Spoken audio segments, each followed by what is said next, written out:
avec nous pour le dernier quart d'heure. Brigitte Fanny est ici pour ouvrir un chapitre santé important puisqu'on va s'intéresser aux écrans. Alors ceux qui sont mis à disposition et qui sont de plus en plus nombreux d'ailleurs dans les familles, jusqu'aux enfants, et souvent ils savent à peine parler qu'ils ont déjà un écran, il ne faut pas se le cacher. Voilà. Donc attention à ces écrans, on s'y intéresse beaucoup en ce moment. De la même façon que les téléphones portables sont interdits dans les établissements scolaires, il y a des chercheurs qui se sont intéressés justement aux effets néfastes de ces écrans. Néfaste ou positif, parce qu'il y a les deux, parfois. Effectivement. Et parce que dans toutes les familles, on se pose les mêmes questions. Je ne sais pas si vous faites partie de ces familles où il y a des ados en permanence branchés sur un écran, non, une tablette. Il y a de la discipline chez moi. Vous êtes exceptionnel. Mais pour tous les autres... il y a quand même une petite angoisse. Comment font-ils, notamment quand ils étudient et qu'ils envoient quand même des textos à leurs amis, quand ils sont en cours et ils sont quand même parfois en cachette sur les réseaux sociaux. Qu'est-ce qui se passe dans leur cerveau? Quel est l'impact sur leur cerveau? Est-ce que leurs capacités de concentration, d'attention sont altérées par cette façon de jongler entre les cours et les écrans? Est-ce que leurs capacités scolaires même en sont altérées? Effectivement, des chercheurs se sont intéressés à ces questions. Réponse en images. Hello. Internet et certains usages des technologies ont un impact très important sur notre attention. Et ils ont tendance à nous distraire. Or, cela est difficile à comprendre parce que nous avons un peu l'impression que notre attention est infinie. Nous nous sentons forts en attention et en apprentissage. Nous avons l'impression de maîtriser le téléphone dans la main et l'enseignant devant nous à l'école ou les devoirs sur la table. Or, ceci n'est pas vrai. Les études sur l'attention convergent à montrer qu'en réalité, l'attention est une faculté extrêmement limitée. Et notamment, cette illusion de pouvoir faire deux choses en même temps avec attention est justement une illusion.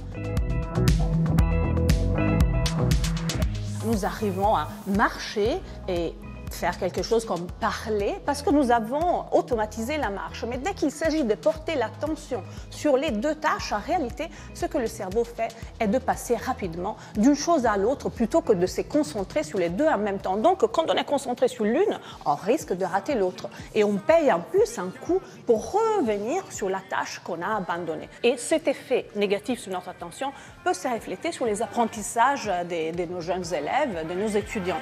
Si je vous gêne, c'est la même. Il n'existe pas de recettes scientifiquement prouvées pour le bon usage des écrans. Personnellement, je pense que la seule stratégie à adopter est celle d'adopter un esprit critique par rapport à ces technologies, s'efforcer de comprendre avec l'enfant nos limites et nos difficultés par rapport à ces technologies. Je fais un exemple. Une fois que nous avons compris que notre attention est limitée, que nous ne pouvons pas faire attention à deux choses simultanément, cela nous induit à chercher de bonnes stratégies pour arriver à protéger cette attention, par exemple quand nous faisons une tâche importante, les devoirs, et à exclure tous les distracteurs qui pourraient mettre à mal ce type d'activité. Ne pas avoir à côté son téléphone, ne pas avoir à côté sa tablette ou son jeu, parce qu'ils vont nous attirer plus que les devoirs eux-mêmes. Et à partir de quel âge, Brigitte Fanny, sont concernés les enfants pour l'alerte comme pour les conseils là? Alors, ce que nous dit par exemple l'Académie des sciences, c'est pas d'écran entre 0 et 2 ans. Et je vous rappelle qu'il y a quelques mois, même peut-être un an et demi, il y a un collectif de médecins et de professionnels de l'enfance qui a lancé l'alerte parce qu'ils se sont rendus compte, parce qu'ils reçoivent ces enfants-là dans leur cabinet, dans leur consultation, que de nombreux enfants entre 0 et 2 ans regardent pendant des heures durant toute la journée des écrans, des tablettes, le smartphone de papa-maman pour regarder par exemple des dessins animés.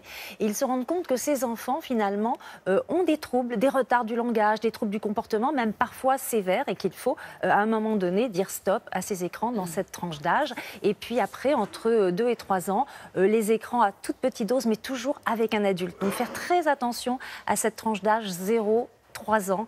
Les écrans, c'est pas vraiment pour eux encore. Il y a 3 livres, effectivement, très rapidement. Elena Pasquinelli, que vous avez vu dans le reportage, comment utiliser les écrans en famille, c'est chez Odile Jacob.